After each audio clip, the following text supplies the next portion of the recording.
The pyramid symbolizes the sense of harmony and unity within ourselves and with the environment to which we aspire.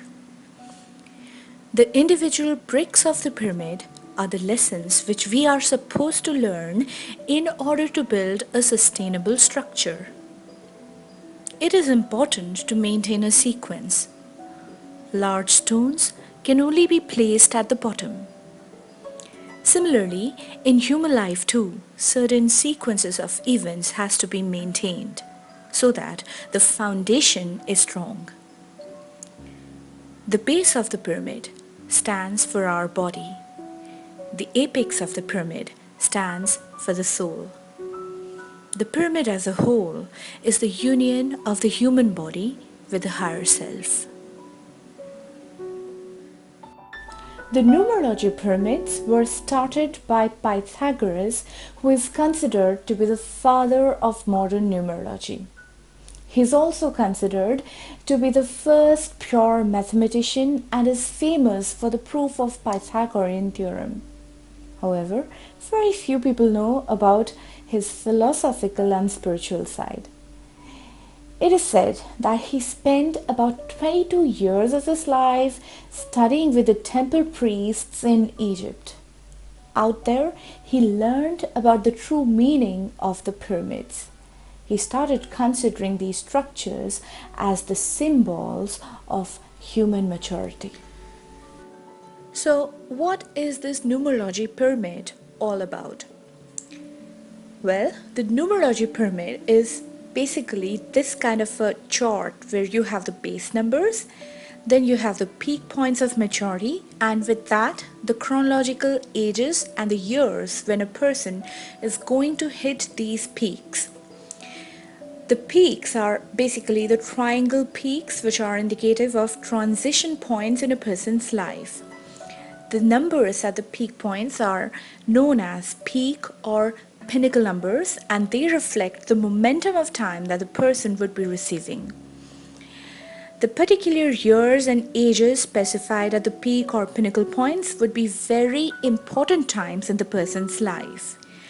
These would be the points which would be shaping up the life of a person. Now, the question is, how do we build this kind of a numerology pyramid for ourselves? And in this log, I plan to be beginning about that. For your convenience, I am splitting the log into two parts. In the first part, which is this, I'll be showing you how to derive the peak points, and in the second part, you can learn the method of deriving the chronological ages and years. The link to the second part is provided in the description box below and shall also be coming up by the end of this log. To begin with, we have to consider any birth date. Say the birth date that we consider is 6th of November 1988. 6 is the day number, 11 is the month number, and 1988 is the year. First of all, we have to reduce all these three numbers into a single digit base code. So we have 6, 2 and 8. Now we have to place these three numbers in a baseline like this, following this order. It is very important to follow this order.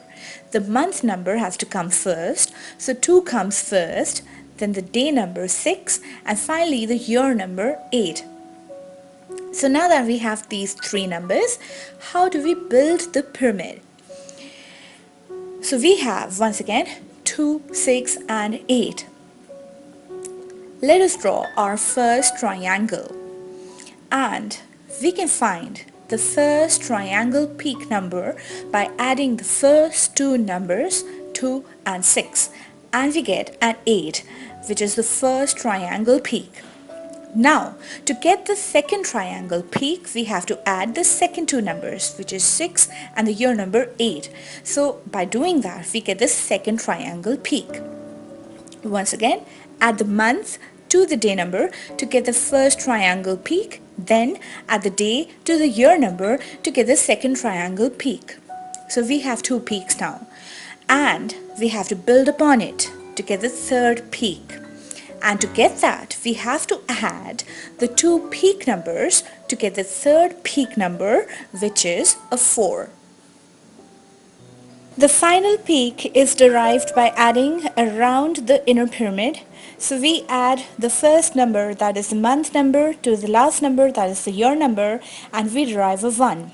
How do we derive a 1? We know that in Pythagorean numerology, we reduce each number code to a single digit base vibration. 8 plus 2 is a 10, and 10 reduces to a 1. So here we go. We have 4 pyramid peaks or pinnacles: 8, 5, 4 and 1.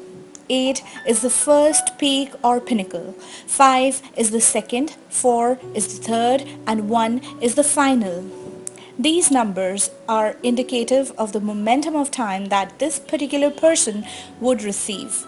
Whether the pace of his life will be fast and career driven, or the pace would be slow, depends on what peak or pinnacle number, or you can call it a cyclic number, that this person would receive. Once again, 8 is the first point of maturity. 5 is the second point of maturity. 4 is the third point of maturity, and 1 is the final point of maturity. And at each of these points, the person would discover or realize new things about life which might change his perspective and bring about a turning point in his life. As I always say, that the basic meanings of the numbers doesn't change, only the implication of the numbers changes as per the placement in your blueprint. So if a number is appearing as a pinnacle number or a pyramid peak, it would be showing its cyclic qualities or temporary qualities. So you must be really curious right now that you have derived the peak numbers. You would be curious about what the true meaning of these numbers are and what would be the upcoming momentum of your lives. And to know that, you have to watch my log on the cyclic meanings of the numbers from 1 to 9, the link to which is provided in the description box below, and it would also be coming up by the end of this log. Okay, so once again, you have the peak points right now, and the next step is to find the chronological ages at which you would be hitting these peak points. And to find that, you have to watch the part 2 of numerology pyramid equations. The link to that is provided in the description box below and will also be coming up by the end of this log. So that'll be all for this log. Thank you for the time being. Have a nice time. Bye bye.